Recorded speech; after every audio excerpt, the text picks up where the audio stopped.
We've been witnessing an amazing recruiting spree for BYU football. No one follows it better than our friend Jeff Hansen of 24/7 Sports and CougarSportsInsider.com. We're thrilled to have Jeff back on the Wise Guys. Every time he's on the show, something big has happened. Right. And every time he has trimmed his beard and looks sharp and is ready to go. Jeff, how you doing? Doing well. How are you guys tonight? We're good. We're good. Hey, take a moment and sum up. And DJ, we're going to need Jeff's audio up just a little bit. Take a moment and sum up what BYU's done in the last week to move that 2026 recruiting class to number 21, highest in program history.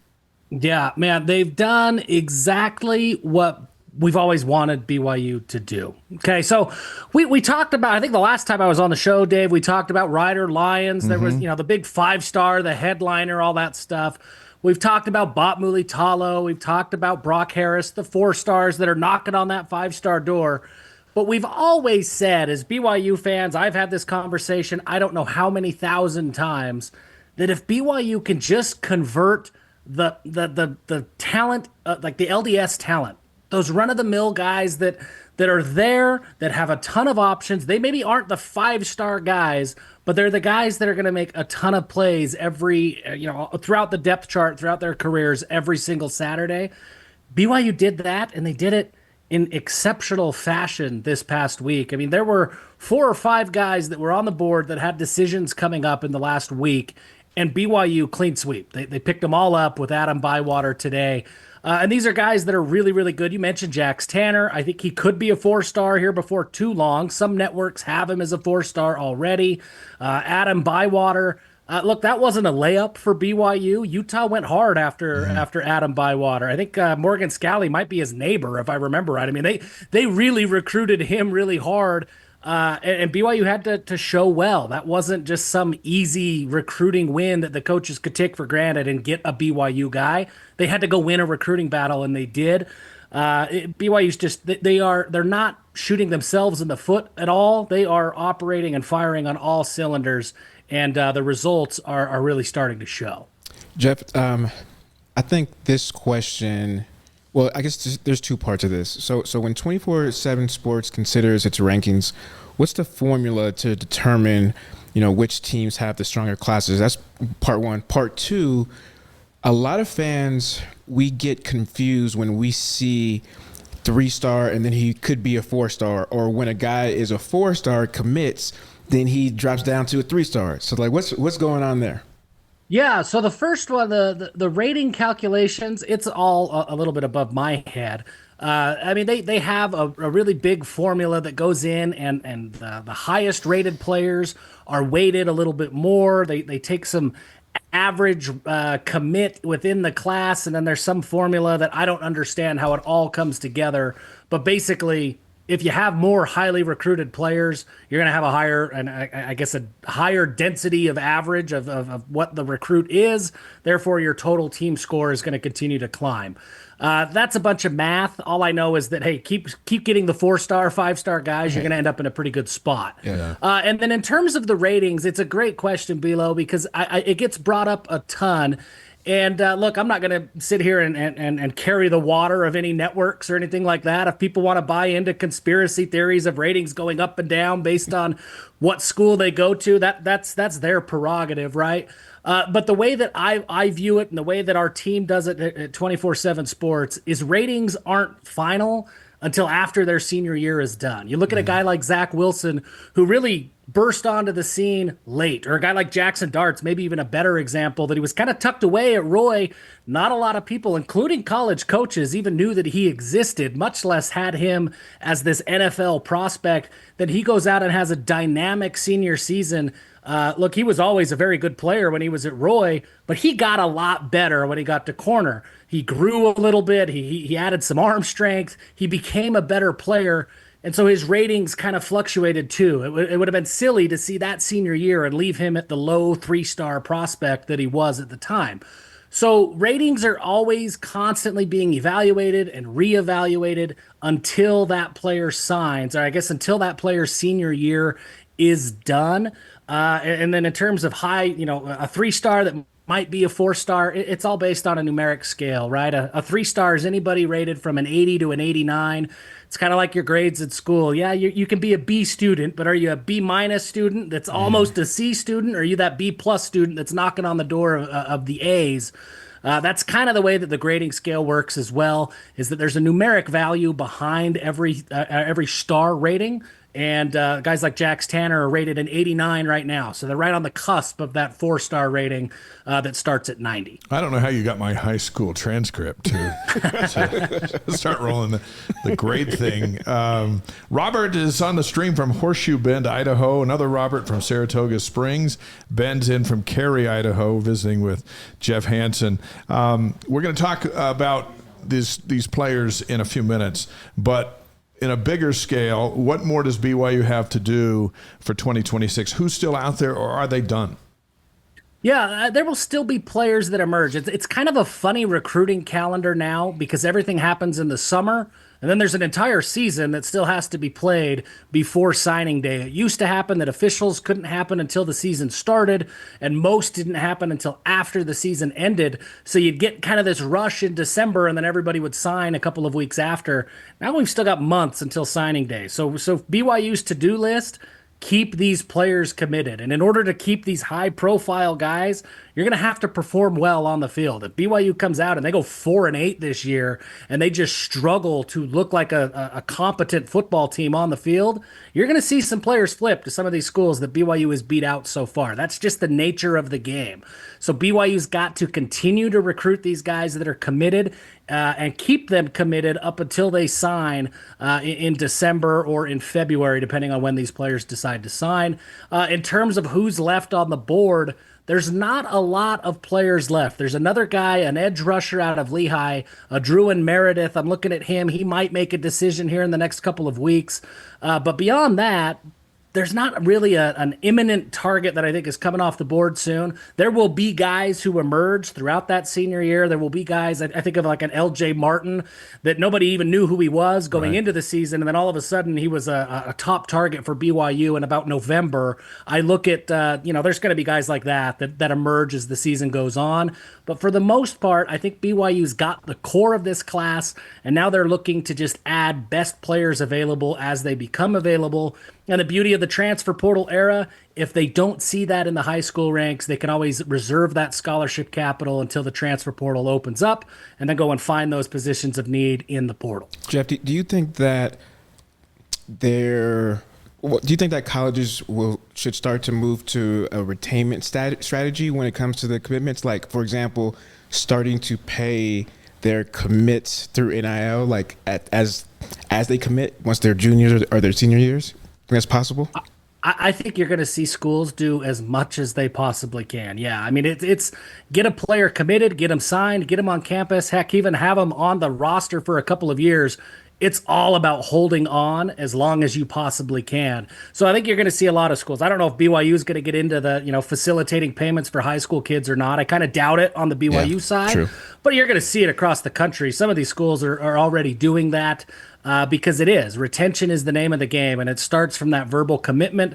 And until they walk out with their degree in hand, you are constantly trying to retain players because they can leave, at the drop of a hat at any moment. So, a commitment, a signing, even having a successful season and playing inside the locker room really doesn't mean as much as it used to at this point. You've got to constantly retain players.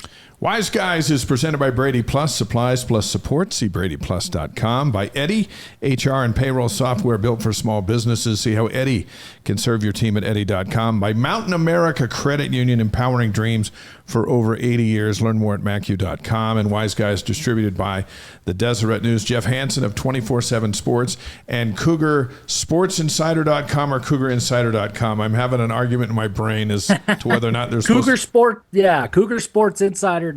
Okay, sorry about that. I want to get that right. Is with us tonight. We're discussing BYU recruiting, and that is the buzz on social media and everything here for the middle part of July. Who should get the credit for turning the tide in recruiting both in-state players and those around the country for BYU?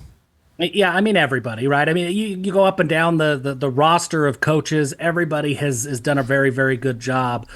For me, The name that doesn't get talked about enough that has been a critical role, and you look at BYU's ascension in the recruiting rankings, and you can almost pinpoint it to the day that he was hired, is Dave George, the general manager of BYU football. The work that he's done, I think he's got one of the most difficult jobs of anybody inside the locker room right now.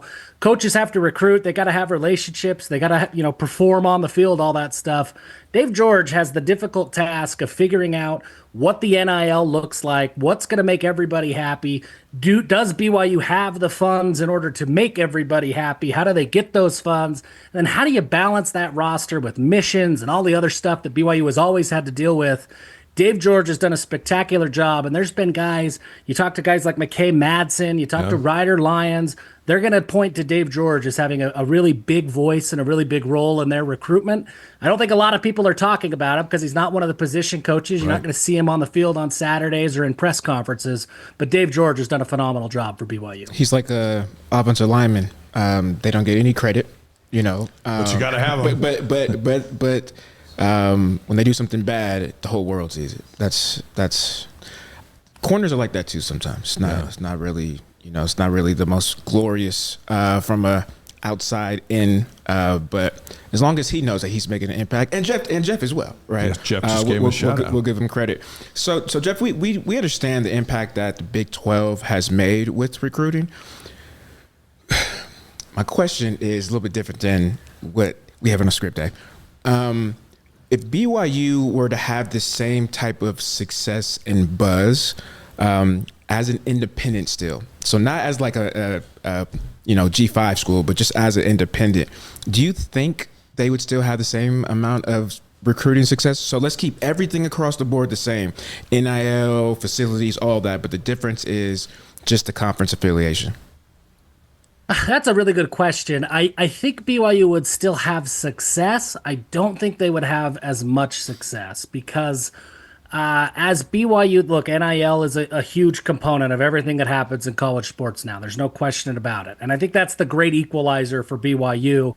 The fact that they can play this game and everybody else does, that helps, right? That helps alleviate a lot of concerns or any trepidations that anybody had previously about BYU, for sure. But at the end of the day, with the way that BYU has recruited this class, they're recruiting against a bunch of schools who also have NIL, right? So NIL almost becomes a non-factor because everybody on the table, every hat on the table has a substantial amount of NIL to work with. So at that point, it comes down to what else makes a difference. And all of these guys like Ryder Lyons and Brock Harris, they still want to win. They still want to play at the highest levels of the sport. And I think that's where the Big 12 makes a difference. Look, NIL can maybe get you into the door, but you still got to have all of those other things in order to compete against Oregon and Tennessee because they got NIL too, right? It's not like BYU's beating out a bunch of smaller level schools. They're beating out the big dogs that can also pay. I look at AJ DeBansa and I look at some of the things that he said about basketball, right? Look, he was going to get paid no matter where he went. From the school or from some of the other endorsement deals like the Fanatics deal that he just got, he was going to get paid no matter where he went. So the money was kind of like a prerequisite, right? You had to have it in order to get your hat onto the table for AJ DeBansa. But of those hats on the table came down to Kevin Young and his ability to sell that NBA vision. And that's what pushed BYU's hat to the very top. I think football's seeing that on a different scale. Like Ryder Lyons was going to make NIL. He was going to have all that stuff no matter where he went. I don't think independent BYU offers enough on the field to get it done. But I do think, that there's some of these guys in this class that would have probably committed to BYU as an independent, but I don't think they would have had this full-scale class success that they've had so far. So this 2026 class is rated the highest in program history. How does amassing a class like that impact those considering BYU for 27, 28, and beyond? I mean, it's one thing to go, wow, that's never happened, but does it just get better from here? It's that's the $1 million question right now. The class of 2026 is unique for BYU because there is a ton of LDS talent and maybe the best in-state class that I've seen in my 10, 12 years of covering recruiting. So it kind of came together that BYU had a really, really big opportunity in 2026, and all the kudos to them. They've so far taken advantage of that opportunity. I think going forward, 2026 is going to prove to be an anomaly. I don't think there's going to be 5, 6, 7 4-star and up type guys that are inside BYU's natural recruiting footprint in each and every class. So I don't expect BYU to constantly be this top 20 recruiting team. But I think that there's going to be players who want to come to BYU to play with guys like this. So I expect a lot of success going forward. I look ahead and there's guys like Crew Jones and Ian Aloisio in the class of 2027. And there may not be 6 or 7 guys that are 4 and 5-star dudes, but those 2 are going to be 2 guys that are 4 or 5-star type guys.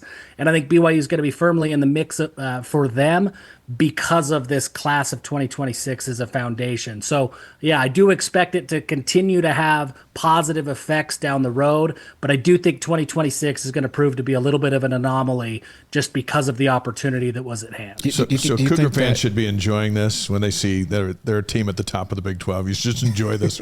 Enjoy the ride while you can. Absolutely. Do you say that, like that, make that prediction just based off of the number – the number of LDS, like 4 or 5-star kids that are available in this class versus, potentially not having those kids in future classes?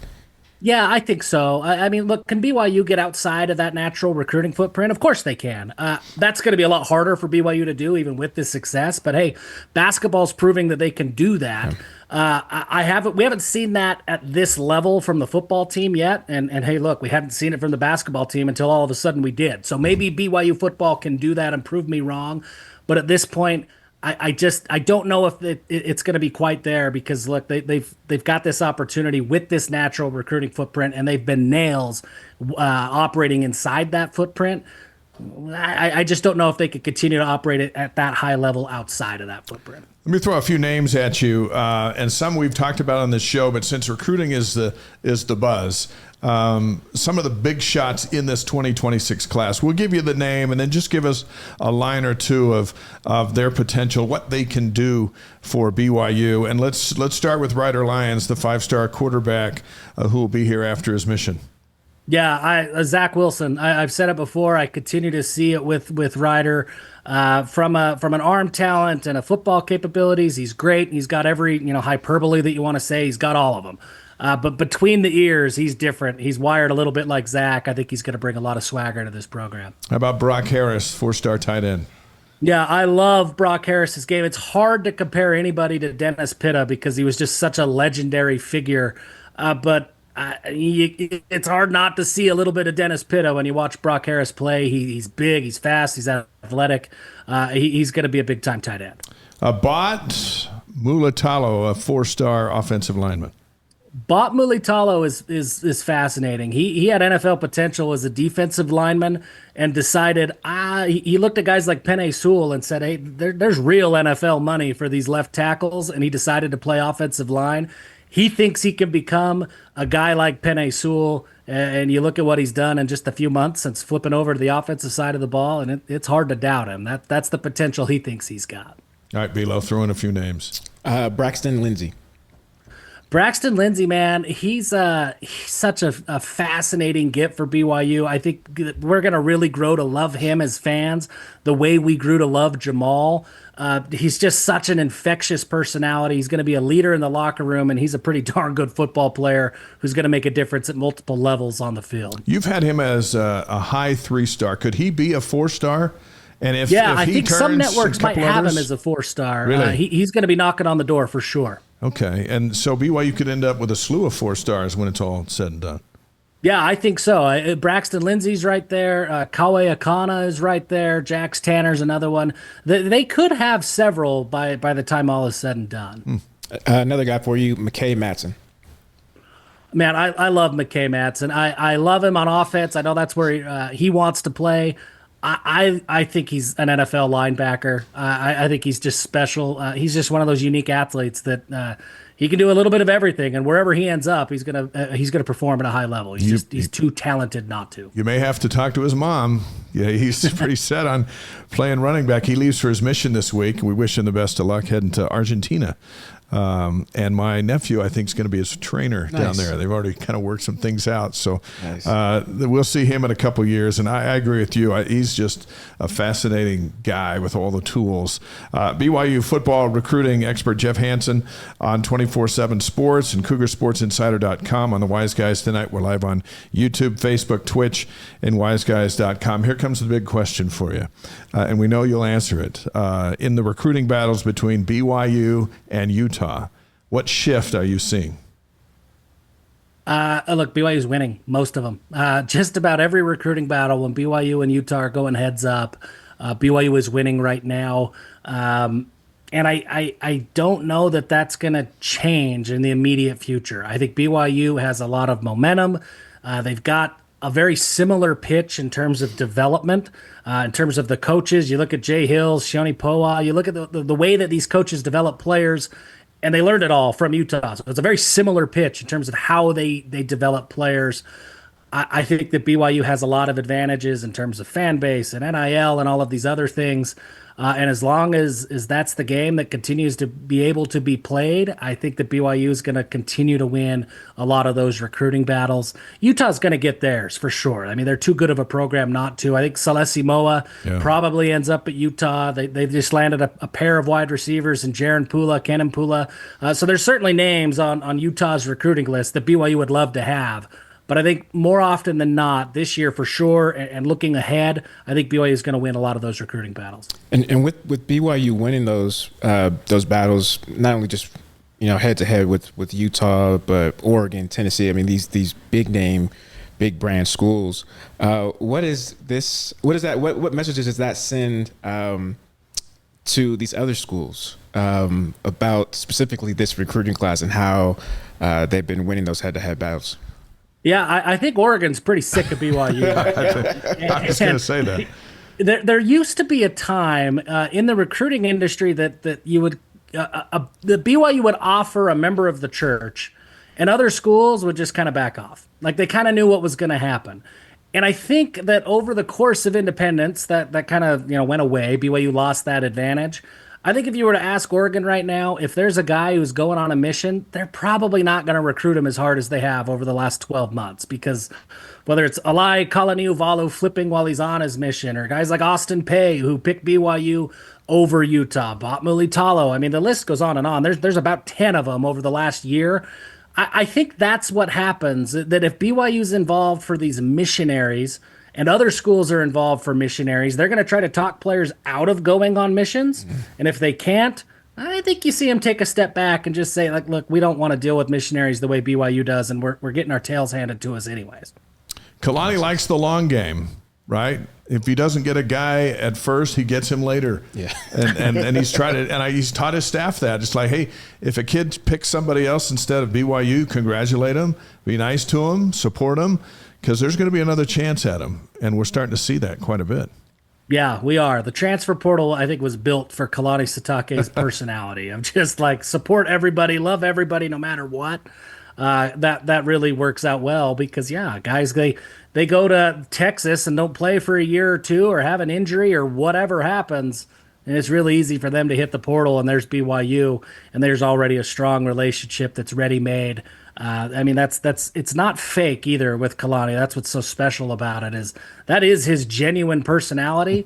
And man, it really pays off in the transfer portal. That's the quote of the night. The transfer portal was built for Kehlani Sitake's personality. Love that. Speaking of the coach and the challenge that's in front of him right now, and you know all about Bear Bachmeier because he's coming out of high school and you follow this so closely, and you know all about McKay Hillstead because he came out of Utah High School and now out of Utah State, and Trayson Bourget, who comes from the Midwest. How do you see this quarterback battle going? And it's a true battle. It is a true battle. I mean, I think any one of those three could end up starting against Portland State. But I think if I'm looking at this and I look at what Aaron Roderick has done over the course of his career when there's these quarterback battles, I think he's going to rely heavily on experience to at least start the season out. I think that Bear is probably the most talented quarterback in the room, but it's a lot to learn an offense as quickly as he's going to have to learn an offense. And guys like Hillstead and Bourguet have that advantage, a couple years worth of advantage in Bourguet's case. So I think that to start the season, it's going to be one of those guys who's been here for a little bit who has that starting job.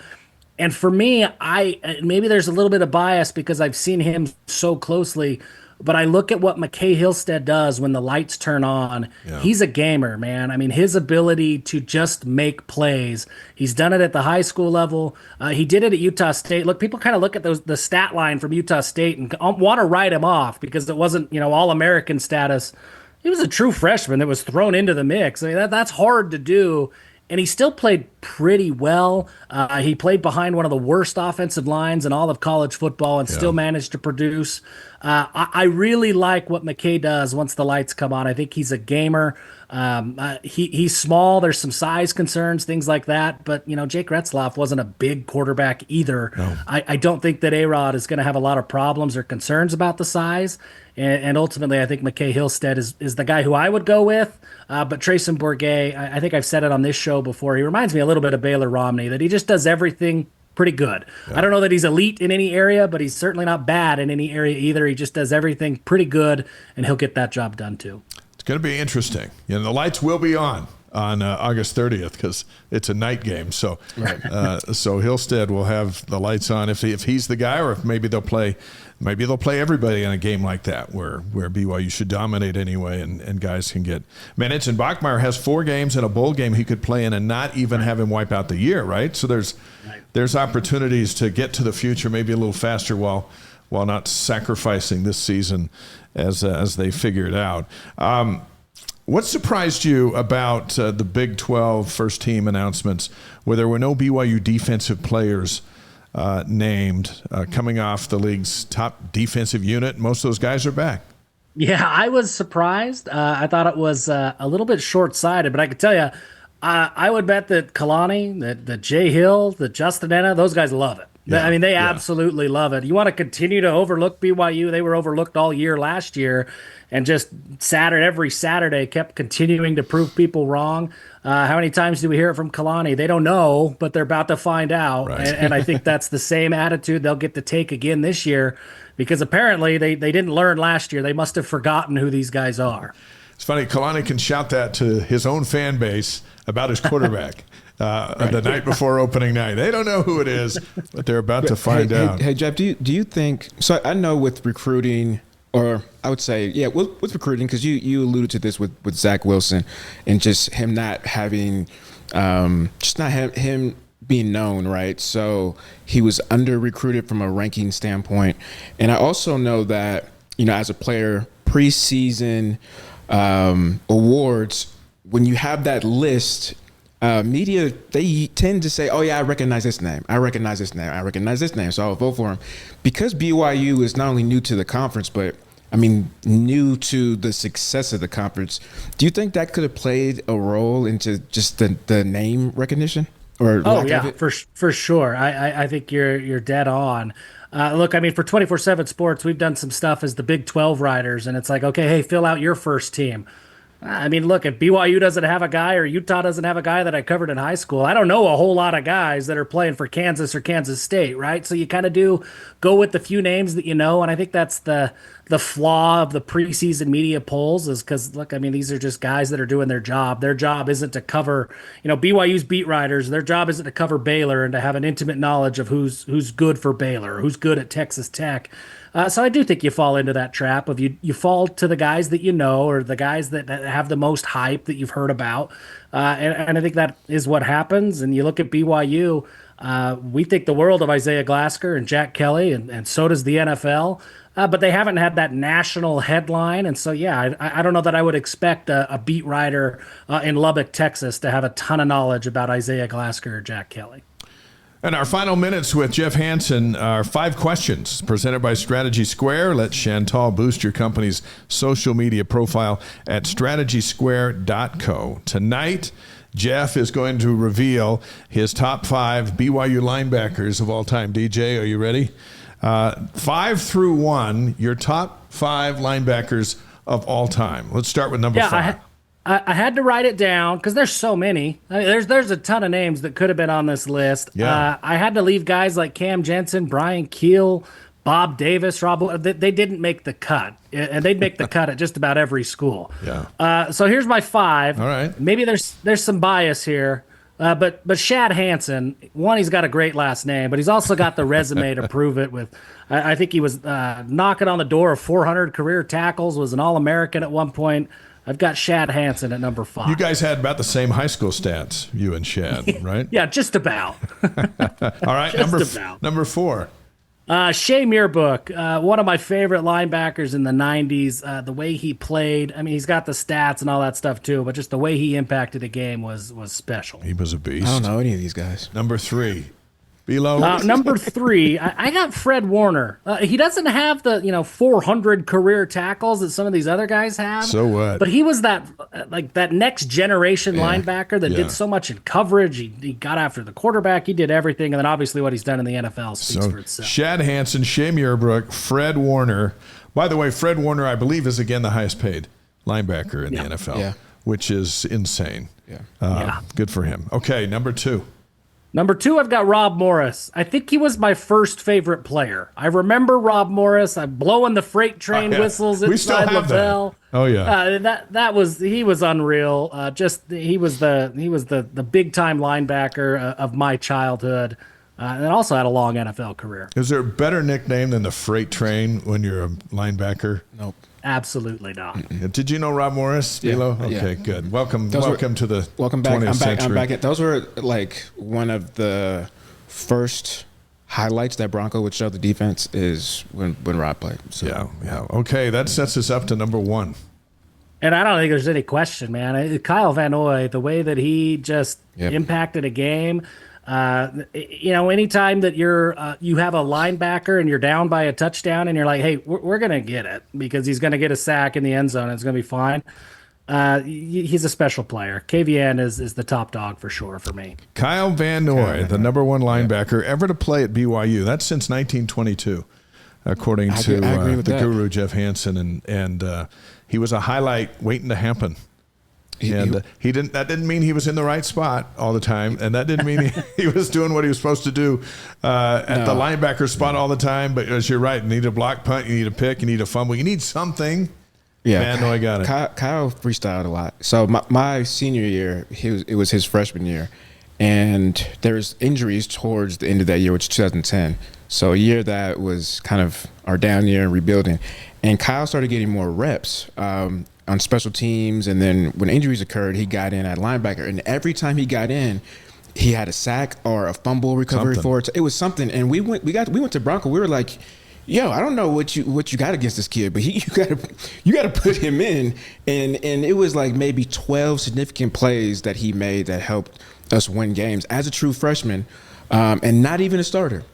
And we all knew, everybody on that team knew that he was going to be special, and I think he exceeded those expectations, even though they were so high from him based off of what he barely did. Yeah, good. That's a great list, Jeff. And we love having people on our show that are smarter than us and that know more than us. And so that's why you're on all the time. If it's like, man, it's because you know your stuff. You can follow Jeff at CougarSportsInsider.com. He's also part of the 24/7 Sports Network. And follow him at Rakoto10 on X and Instagram.